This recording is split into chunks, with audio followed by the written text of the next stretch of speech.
Alors, bonjour.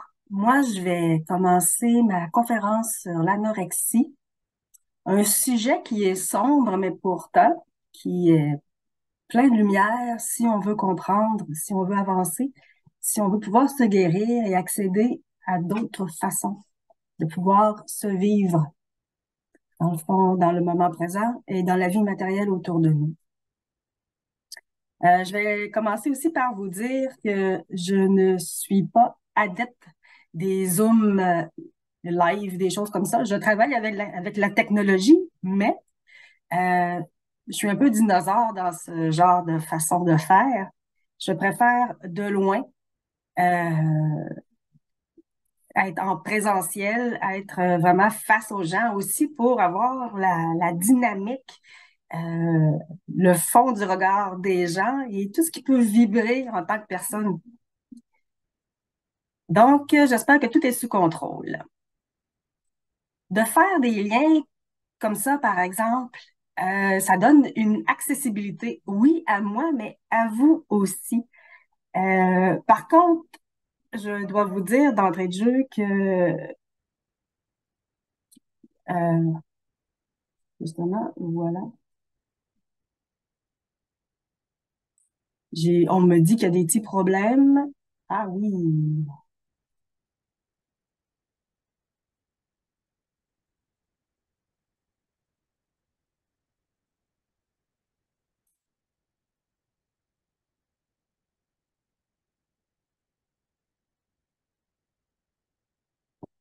Donc, comme je disais, il y a des fois, ça peut créer des petits problèmes techniques de faire ça de cette façon-là. Donc, je m'excuse à l'avance si moi j'en ai un. Il va avoir quatre pattes et votre poilu blanc et je peux pas faire autrement. Présentement, ça c'est tranquille, mais on sait jamais. Donc, pour ceux merci, on me confirme que le son est bien rentré et fonctionne. Euh, pour ceux qui me connaissaient un peu, je suis l'auteur du livre 30 structures sur mon cœur, vibrations de lumière sur mon âme. Auteur, mais auteur, je suis pas une vraie auteure. J'ai un emploi totalement différent dans un autre secteur d'activité. Puis, j'ai seulement un message à passer. J'ai vécu certaines choses, surtout dans l'adolescence à 30 ans. Puis j'ai voulu en faire un accompagnement. Justement, la conférence d'aujourd'hui et même mon livre est suite à une conférence que j'avais faite à l'âge de 20 ans sur l'anorexie. J'ai été hospitalisée à l'âge de 18 ans. Euh, oui, entre autres pour l'anorexie, mais l'anorexie était un effet secondaire à une dépression majeure. Donc, c'était interrelié. Mais j'ai dû être hospitalisée. Le médecin qui m'avait fait hospitaliser, en fait, m'avait dit qu'il fallait qu'elle me sorte de ma vie. Il fallait vraiment que je prenne une distance face à ce que je vivais, à des choses que je vivais.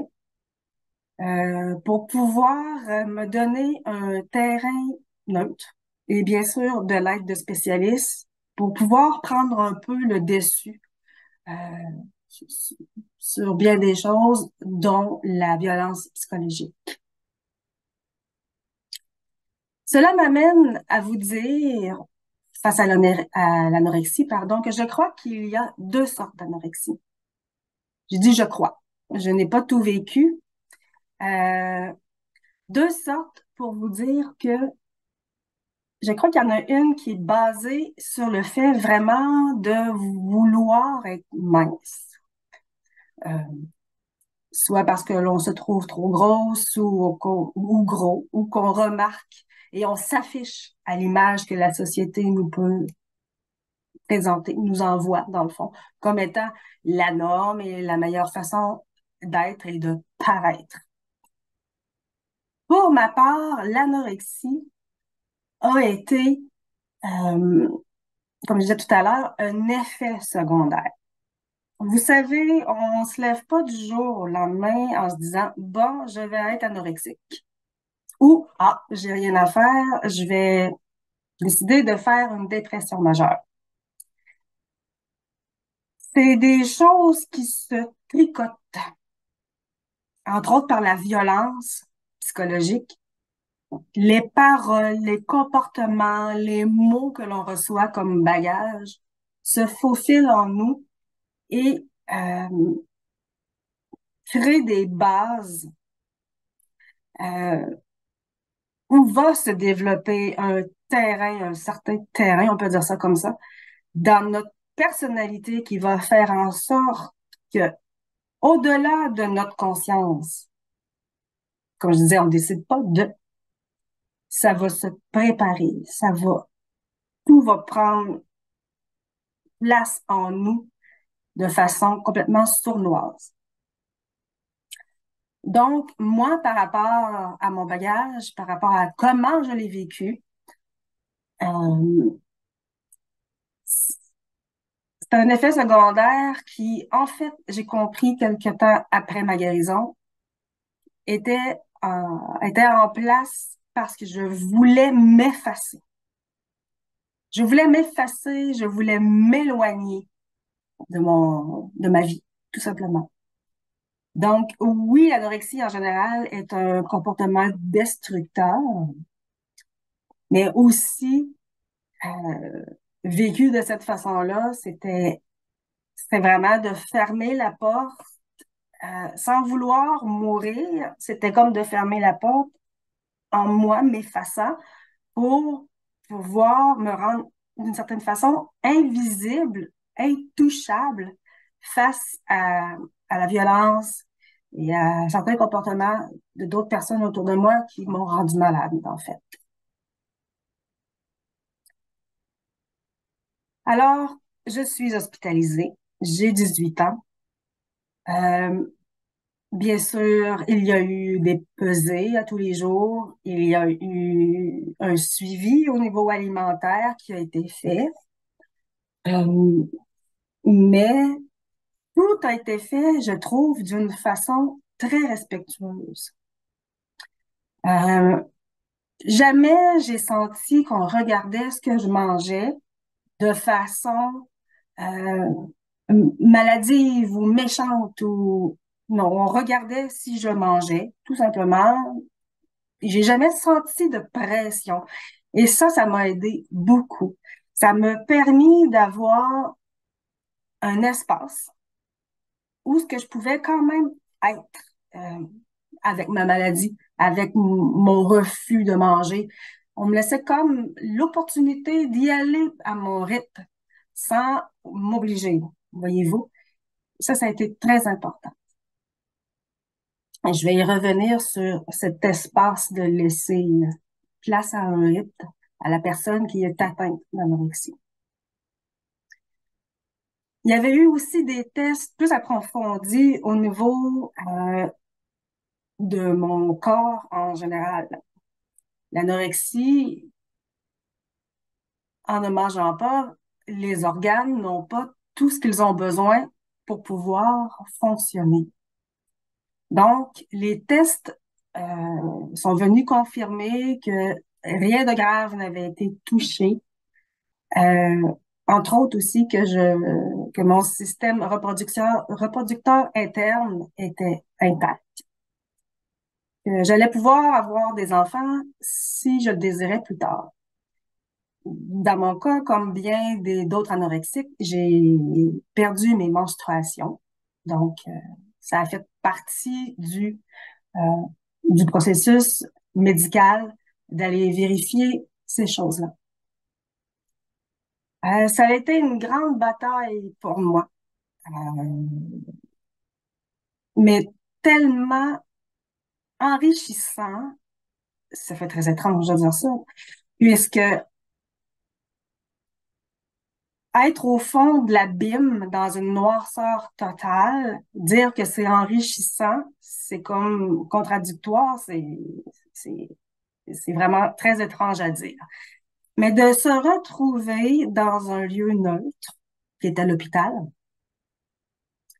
où ce que je pouvais être moi-même, où je pouvais euh, avoir envie de pleurer sans sentir comme juge, que je pouvais souffrir sans me cacher pour pas que les autres gens me disent que je suis ci, ça, trop braillarde ou attirer l'attention, peu importe. Je pouvais être moi-même, tout simplement.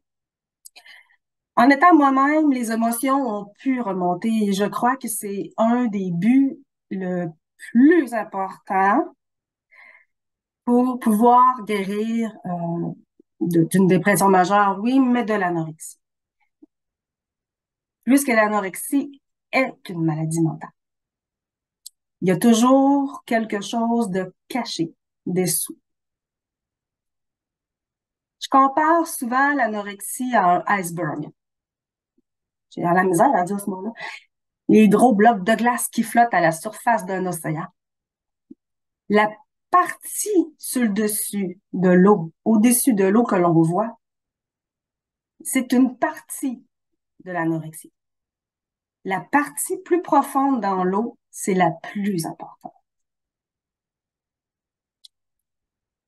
Quand une personne est atteinte de cette maladie, souvent, elle peut se faire dire, mange, ça va être correct, ça va passer, tu n'as qu'à manger.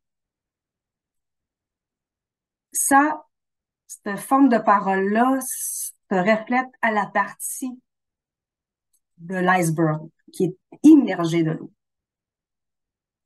On pense que ça peut être facile, mais comme je l'ai dit au tout début, oubliez pas, c'est quelque chose qui s'est tricoté, qui a pris place, qui s'est manifesté en nous à travers d'autres émotions, du vécu, de la non-acceptation de nous-mêmes, peu importe.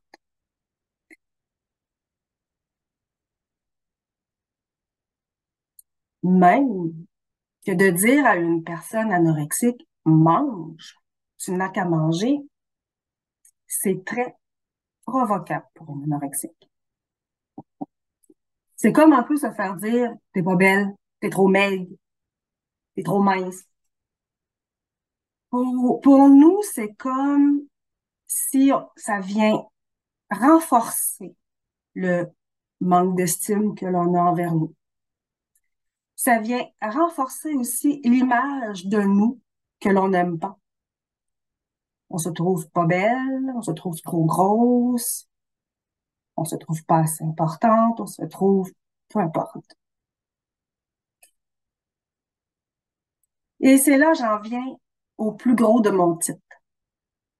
Contrôle. L'anorexie est souvent, comme je l'ai dit tout à l'heure, je n'ai pas vécu tout, je n'ai pas vécu toutes les formes d'anorexie, mais pour avoir dialogué avec d'autres ex-anorexiques, l'anorexie est une forme de contrôle. Dans mon cas, c'est comme si le fait d'être anorexique, oui, était pour m'effacer de la violence que je subissais. Mais c'était une forme de contrôle en même temps. C'était le seul contrôle qui me restait sur moi, sur qui je suis. Les mots étaient destructeurs, l'amour n'était pas présent, le respect n'était pas présent et j'étais seule à vivre tout ça. Donc, le seul contrôle qui me restait, en fait, c'était la nourriture. Chose qui est étrange, par ce contrôle qui est pourtant destructif, on cherche la liberté. On cherche notre liberté à être nous-mêmes. On cherche la liberté de pouvoir vivre au-delà de se trouver grosse, d'avoir subi de la violence. C'est comme si ça serait une sorte de processus intérieur à vouloir absolument contrôler pour arriver à être libéré. Excepté que c'est une maladie. Il n'y a pas de libération possible de cette façon. C'est toujours plus profond. On veut toujours de plus en plus maigrir. On veut toujours de plus en plus enlever des aliments de notre nourriture quotidienne. Si on se permet un aliment un jour, le lendemain, on va se priver encore plus. Si une personne nous a dit de manger ou nous a forcé à manger, on va se priver encore plus. Le meilleur moyen de pouvoir aider un anorexique, c'est de se montrer présent, encore une fois, sans essayer d'avoir un contrôle sur elle. C'est elle qui veut un contrôle sur elle, la personne qui est atteinte de l'anorexie. C'est de montrer que vous êtes présent, soit par une phrase, mais détachée. N'oublie pas, si tu as besoin d'aide, je suis là. N'en rajoutez pas. Il faut pas alourdir. Aussi, comme je le dis dans mon livre, la meilleure façon pour accompagner une personne anorexique ou même de, peu importe la maladie, peu importe le besoin d'être proche, le besoin de présence, le besoin d'amour, d'amitié, n'a même pas besoin d'avoir de parole. Juste prendre quelqu'un dans nos bras, sincèrement, sans rien dire, sans lui obliger à rien, sans attendre. Ça se ressent. Pourtant, il n'y a pas de mots. L'âme le ressent et la personne ressent que vous êtes présent. Il n'y a pas d'obligation. L'anorexique, si elle a l'espace pour pouvoir exister, elle le sait que votre aide est là, que vous êtes disponible à ce moment-là pour elle. Le jour qu'elle va avoir besoin d'aide, qu'elle va réaliser qu'elle a besoin d'aide et qu'elle est prête à sortir de cette maladie, de cette emprise, elle va savoir que vous êtes là.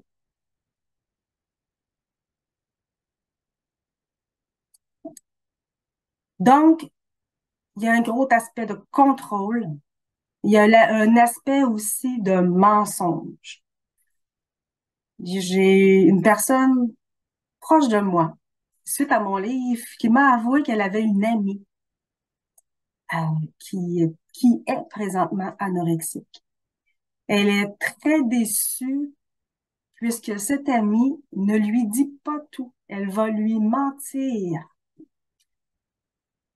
On fait toute la même chose.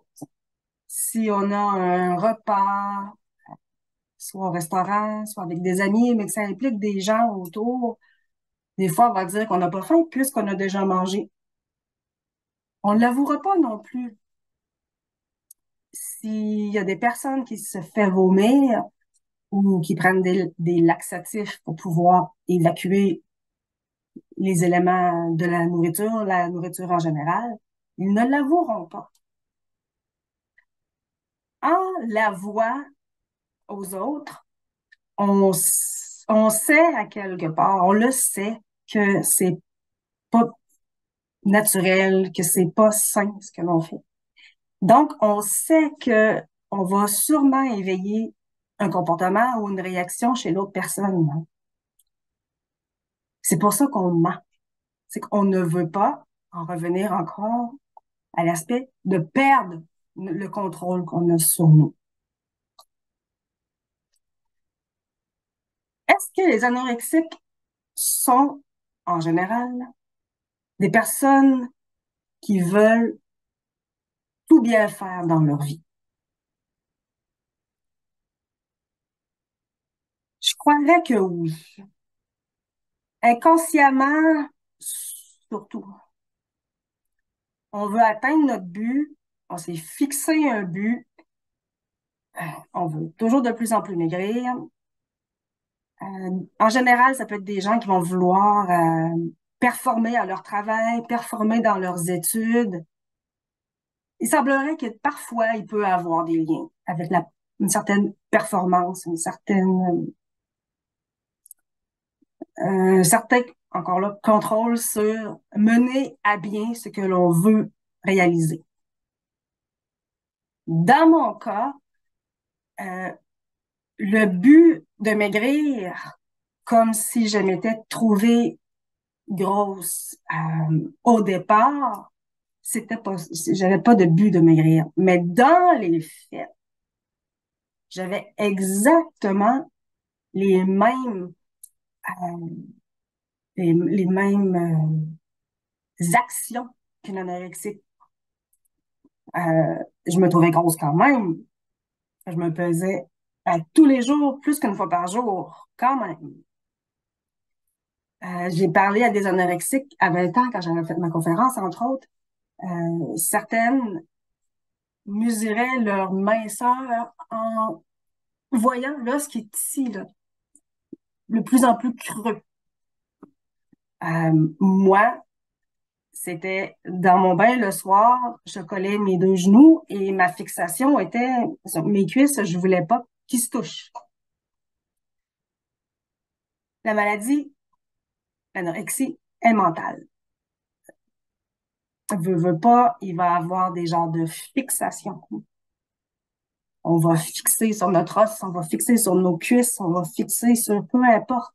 Chaque anorexique a comme de, un point visuel, un point à atteindre, un point qu'elle va focusser pour savoir si elle atteint son objectif ou si elle ne l'atteint pas. Celui de maigrir. Celui d'une certaine perfection aussi.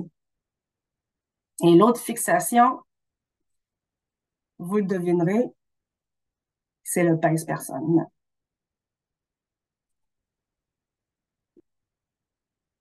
La plupart des anorexiques, la première pesée à jeun le matin, c'est le point de repère. C'est étrange, mais c'est comme ça. On n'a rien mangé. Donc, c'est l'endroit dans la journée le plus neutre pour pouvoir se peser et qui va rester le point neutre comparatif aux autres journées. Puisqu'on est à jeun, peu importe ce qu'on mange d'une journée à l'autre, cette première pesée-là est neutre. Mais quand on n'est pas anorexique, on le sait très bien qu'une bonne journée, on peut avoir 0,5 livres parce que nos menstruations s'en viennent.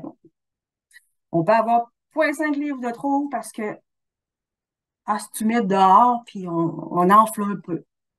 La rétention d'eau. 0,5 livres, peut-être parce qu'on a mangé un petit peu plus la veille. Mais on sait aussi que ce 0,5 livres-là ne restera pas, en général.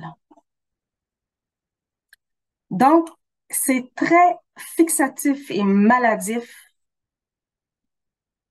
de se peser à tous les jours et d'en faire vraiment une base à conquérir, une ligne de conduite, un peu comme je disais tout à l'heure, le fait que nos cuisses se touchent pas. Depuis 7 ans, moi, là, j'ai aucun pince-personne dans ma maison. Je ne tolère plus cette chose proche de moi. Je l'ai tellement regardé. Ma vie tenait au pince-personne, en fait. Tout passait par là. Comment on arrive à se sortir de l'anorexie? C'est un bagage, un voyage, un ménage personnel qui doit se faire inévitablement. par la profondeur de l'iceberg, dans la profondeur de l'iceberg. Ensuite, recommencer à manger normalement sans se sentir fautive, sans s'en vouloir, va revenir graduellement. Comme je disais tout à l'heure, ces contrôles, c'est aussi un objectif. Donc, oui, la culpabilité de manger est présente dans tout ça. Culpabilité parce qu'on n'est pas capable de maintenir notre route vers le but qu'on s'était fixé, qui est celui de maigrir. Culpabilité parce que on se déteste de ne pas réussir à avoir le contrôle sur nous-mêmes. Culpabilité, bien sûr, parce que on va savoir que demain, la personne, le pince-personne va avoir oscillé et pas de la façon qu'on voulait. Donc, l'émotionnel. Quand je suis sortie de l'hôpital 2 mois plus tard, j'avais repris des couleurs. J'allais mieux. J'avais recommencé à manger, mais ça a été graduel, tout mon processus vers la guérison.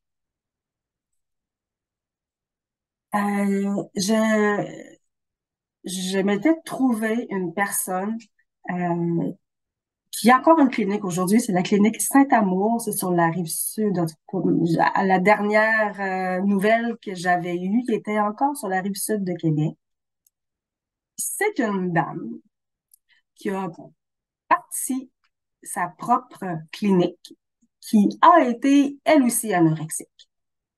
Je crois qu'elle était dans ses débuts lorsque moi, j'ai commencé à faire affaire avec elle. Et maintenant, c'est rendu vraiment toute qu'une organisation. Puis, j'ai dû travailler pour me payer ces frais-là. C'est pas couvert par le gouvernement ici au Québec. J'étais pas très en forme, j'étais pas très forte sur mes jambes, mais pour m'en sortir, j'avais besoin de cette aide. En parallèle, j'avais aussi des suivis au niveau psychologique pour réparer ce que la violence psychologique m'avait fait, avait eu effet sur moi, pour continuer de guérir de la dépression majeure en même temps. Donc, dans tout ce processus-là, il y a une reconstruction de qui l'on est. Mais plus que ça encore, dans mon cas, mais dans le cas des anorexiques, probablement en général, nous aussi, c'est de trouver assez de force pour pouvoir s'affirmer et s'aimer tel que l'on est. Lors de mes suivis avec le spécialiste en anorexie, je devais écrire à tous les jours ce que je mangeais. Vraiment tout. C'était pas seulement pour contrôler ce que je mangeais, mais c'était pour que moi, je m'analyse par rapport à ce que je mangeais. Si je mangeais moins, que je me reprivais, pourquoi? Et quelque temps après, c'est la boulimie qui est venue. C'est comme si un manque engendrait ensuite un plein. Il y a beaucoup de choses comme ça dans la société aussi, dans qu'est-ce que l'on vit. Un manque, une privation va créer ensuite un trop-plein. Donc, il fallait que j'analyse. Si je me privais, c'est quelle émotion? Le pourquoi je me privais. Et si j'avais des rages de nourriture, qu'est-ce que j'ai vécu? Qu'est-ce qui est arrivé dans ma journée ou quelques heures avant qui ont fait en sorte que je puisse avoir envie de me remplir? C'est pas facile. C'est pas facile.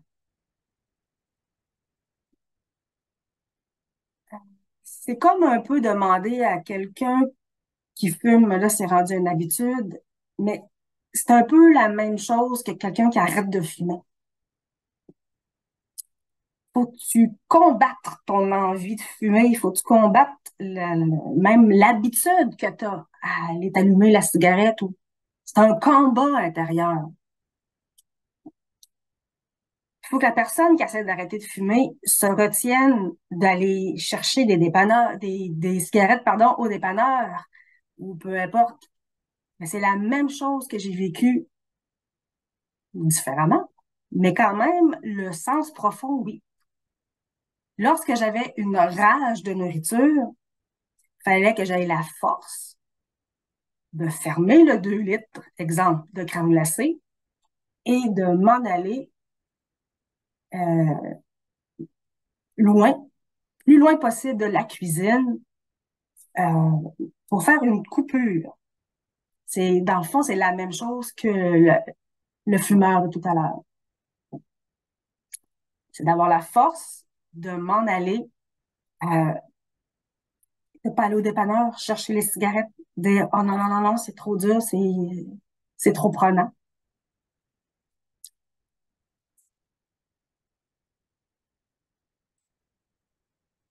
Suite à ça, euh, moi, c'est la nature qui m'a aidé beaucoup. Je partais pratiquement en courant. J'allais rejoindre un endroit où j'étais bien, où j'étais seule, et je m'assoyais en paix et je m'analysais.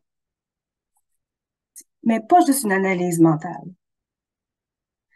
On peut dire que c'était peut-être mes débuts d'une sorte de méditation. J'allais descendre dans mon âme, j'allais ressentir les choses. Et je passais vraiment, vraiment ma journée, la veille, les heures d'avant, et j'essayais de ressentir. OK, est-ce que c'est telle chose qui est arrivée avec telle personne? Non. Est-ce que c'est, exemple, le résultat d'une note scolaire pour laquelle j'avais pourtant tant travaillé, que ça a été catastrophique? Non. À force de passer les événements de ma journée comme ça, tout d'un coup, ah ouais, là, tout d'un coup, on le sent. Il y a comme un serrement dans l'estomac, comme une, quelque chose qui nous dit que, voilà, c'est ça. On a mis le doigt dessus, comme une résonance, un peu comme un diapason, puis la musique, il, il faut que ça s'ajuste. Donc, dans ces moments-là, c'est ça qui arrivait. Je le sentais que ça s'ajustait, que c'était ça. Ensuite, c'est beau trouver qu'est-ce qui nous fait manger ou qu'est-ce qui nous fait nous priver de manger. Mais qu'est-ce que l'on fait avec ça? C'est pas évident non plus parce que des fois, c'est des raisons qui viennent vraiment de nous et parfois, c'est des raisons qui sont de l'extérieur, qui viennent nous interpeller, nous choquer ou qui viennent à la rencontre de nos valeurs, de qu'est-ce que l'on est, qui viennent nous perturber en fait. Moi, c'était beaucoup ce cas-là.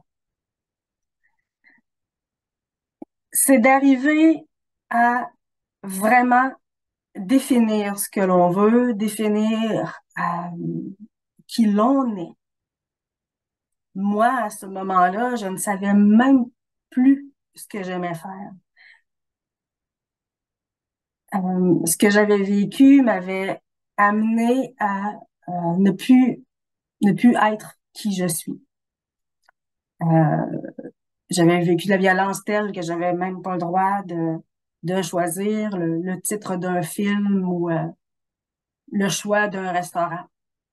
C'était rendu assez loin comme comportement humain, on peut dire. Donc, il a fallu que je redéfinisse tout ça. où mon histoire rejoint l'histoire des autres. S'affirmer, se donner le droit de vivre, s'accepter, accepter que l'on est différente, différent. Des fois, on veut trop plaire aux gens. C'est vraiment psychologique. Euh, le 0-7 ans est très important dans la vie d'une personne. Euh, l'enfant est une éponge. Et ces 0-7 ans-là vont faire les humains adultes que l'on est aujourd'hui. Sauf que dans la vie, à l'adolescence et tout ça, on a appris à faire avec notre 0-7 ans. On a appris à s'adapter, on a compris comment aller chercher de l'amour, parce que l'amour est souvent au centre de tout humain. Tout le monde veut être aimé. On veut pas être détesté. Donc, souvent, on va répondre à des comportements, on va trouver le moyen d'aller chercher de l'amour, de l'attention, même d'avoir un certain regard des autres pour se valoriser si on n'a pas été assez appuyé dans qu'est-ce qu'on était, dans qu'est-ce qu'on a fait. Mais il faut pas attendre que ça vienne de l'extérieur. Il n'y a pas personne qui peut nous amener cette richesse. C'est vraiment le bagage de chacun, le travail de chacun, d'aller renforcer, pardon, en dedans de nous, ces bases de vie.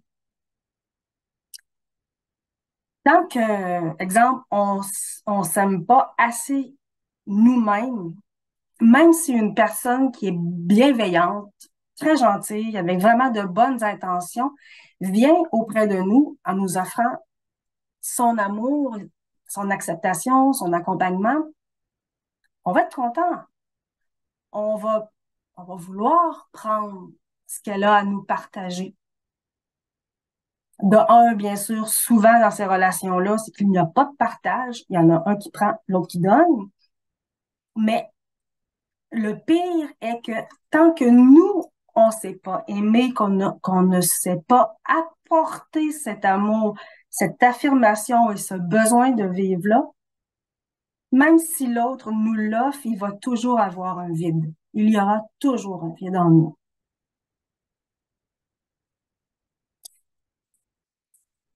Tout part de soi. Tout part de nous-mêmes.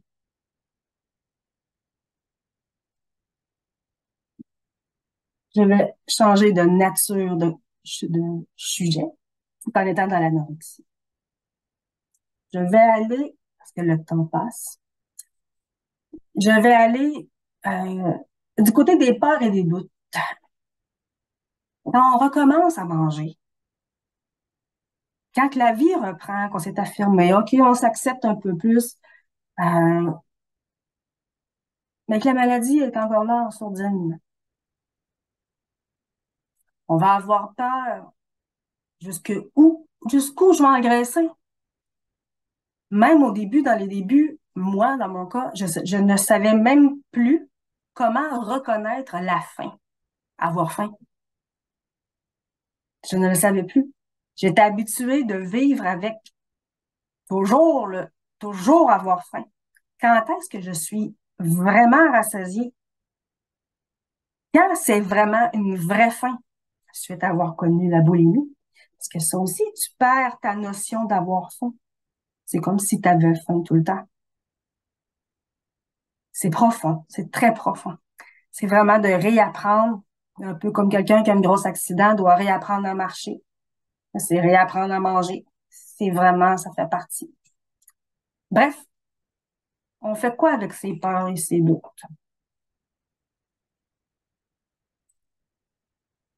Premièrement, moi, je vais vous dire de faire confiance à votre corps. C'est drôle, hein? C'est comme si c'est l'âme qui dit, OK, ça va bien, mon corps, il sait quoi faire.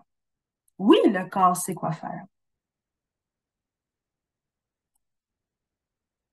Moi, j'ai eu un enfant. J'ai accouché, bien sûr. Euh, Lors de l'accouchement, ça m'avait vraiment marqué que notre raison, on contrôle rien. C'est pas nous qui dit, OK, à tant de centimètres de dilaté, il faut accoucher, il faut ci, il faut ça. Non, le corps sait ce qu'il fait. Dans l'anorexie, dans le fait de manger, c'est sensiblement la même chose. C'est pas pareil, pareil, c'est pas la même nature, mais c'est ça quand même. Le corps a sa propre conscience et sa propre intelligence aussi.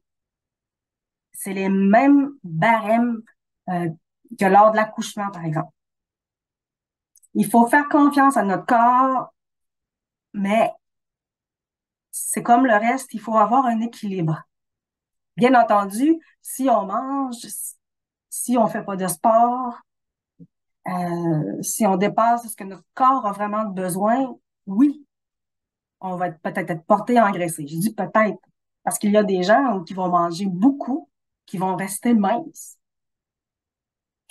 Le corps, on réagit pas tous de la même façon. On n'a pas tous, à la base, le même organisme. Il y a des gens qui digèrent plus vite, il y a des gens qui non.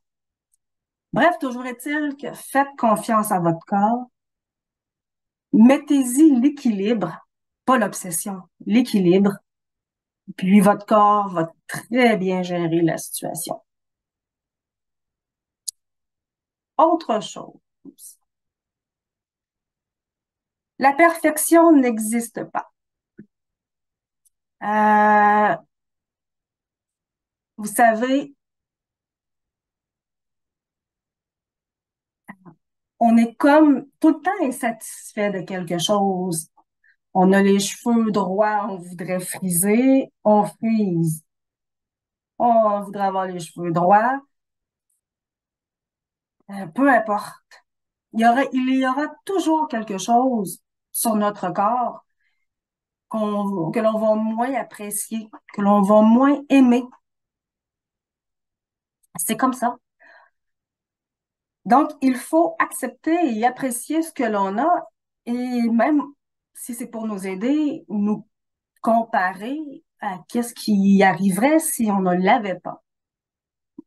Moi, je suis une personne assez terre à terre et cartésienne par moment. Si mes cheveux me conviennent pas, ça arrive souvent parce que j'ai pas de patience aucune euh, pour ce genre de choses. Bref, si mes cheveux me conviennent pas, ma réponse est j'ai des cheveux, j'ai pas le cancer. Ça va bien. C'est correct. Tant pis si j'ai une petite couette de travers. C'est ma façon de penser maintenant. Un petit peu de gras, une cuisse, mais c'est, c'est pas alarmant. Je suis pas grosse. C'est d'accepter ce que l'on a, c'est de s'aimer comme on est. Puis ça, il y a des gens qui auront pas de maladie plus percutante. Pour autant, et, ils vont, il va falloir qu'ils apprennent quand même à s'aimer comme ils sont. Ça, c'est pratiquement une des seules vérités sur Terre. Si on n'est pas satisfait, et même plus que ça, si on n'est pas, je dirais, comme remercier ce que l'on a, c'est comme si on va toujours être insatisfait, on va toujours vouloir avoir plus, comme un peu dans le matériel, mais là, au niveau du corps. Et on le vit dans la société, ça, présentement. Euh, je n'aimerais pas des choses, mais pour pas être paraître impoli ou peu importe, mais le naturel aujourd'hui n'est plus à la mode. Alors que l'authenticité et le vrai, c'est ce qui est naturel. Quand on arrive à vivre avec notre naturel à nous, il n'y a pas plus profond et plus nourrissant, plus complet en nous que d'être bien avec soi-même, même si oui, il y a des choses qu'on apprécie moins, on n'apprécie pas, ou ben peu importe. C'est un voyage qui est long euh, et douloureux d'essayer de se guérir d'une maladie mentale, dont l'anorexie. Ça nous amène à aller au fond de nous-mêmes, même parfois à faire du ménage dans qu'est-ce qui nous a été inculqué comme croyance. Donc, pour aujourd'hui, moi, j'arrête là. Si vous êtes intéressé, je fais une conférence en présentiel le mardi 28 novembre au Centre holistique L'Harmonie. C'est sur la rive sud de Québec, près des ponts. Ma conférence va être via Zoom aussi et mise sur mon site Internet par la suite, aux mêmes modalités d'inscription qu'en présentiel. À ce moment-là, je vais faire un retour un petit peu sur l'anorexie, mais le but n'est pas parler de l'anorexie cette fois-ci, c'est vraiment plus au niveau de qu'est-ce qui est lumineux, l'amour, le respect, qu'est-ce qui me conduit dans le fond à la dépression majeure et pas vraiment à l'anorexie. Euh, et quel est notre devoir à faire sur nous dans un premier temps pour, oui, se guérir, bien sûr, mais pour se donner le droit de vivre selon ce qui vibre en nous, selon ce que l'on ressent. Et à partir de ce devoir, quel est le chemin, quel travail nous devons faire? Et par le fait même, ce travail et ce chemin de route que l'on choisit fait en sorte, inévitablement, que ça se répercute sur les gens autour de nous. Nous sommes pas tous rendus au même point de cheminement personnel. Pour certaines personnes, c'est très important. Pour d'autres, c'est complètement farfelu. Donc, tout ça vient mettre en branle, encore une fois, l'affirmation de soi, l'amour de soi, ce que l'on choisit. Est-ce qu'on choisit de vivre l'ombre? Est-ce qu'on choisit de vivre la lumière, la légèreté, la joie de vivre? Ça amène beaucoup, beaucoup de ménage à faire des choix aussi à tous les niveaux de notre vie. Les amis, la famille, le travail, tout, tout, tout, tout, tout. Un peu comme je disais tout à l'heure, quand que je me réfugiais en nature pour valider qu'est-ce qui m'avait fait manger ou qu'est-ce qui m'empêchait de manger. C'est le même travail ce qui se fait à ce moment-là. C'est moi, qu'est-ce qui me nourrit, qu'est-ce qui me fait vivre. Est-ce que c'est le mensonge ou je choisis la vérité? Est-ce que c'est être une bonne personne ou juger, critiquer et en vouloir à l'univers entière pour, peu importe, vous voyez. C'est un, c'est un bagage. Ça semble être plein de chemins, mais tout ramène tout le temps à l'essentiel qui est de vivre tout part de nous. Tout part de nous. Ensuite, en étant complet, on peut aller rejoindre des gens dans l'authenticité qui vont vouloir aussi vivre la paix, vivre en paix, vivre plus de douceur, de partage et d'amour. Sur ce, je vous laisse en vous disant que vous pouvez toujours aller consulter mon site Internet qui est mon nouveau bébé. Ça fait pas longtemps que je l'ai créé. C'est mon nom au complet, Annie Cadorette, auteur au masculin.com. Bonne journée. Merci.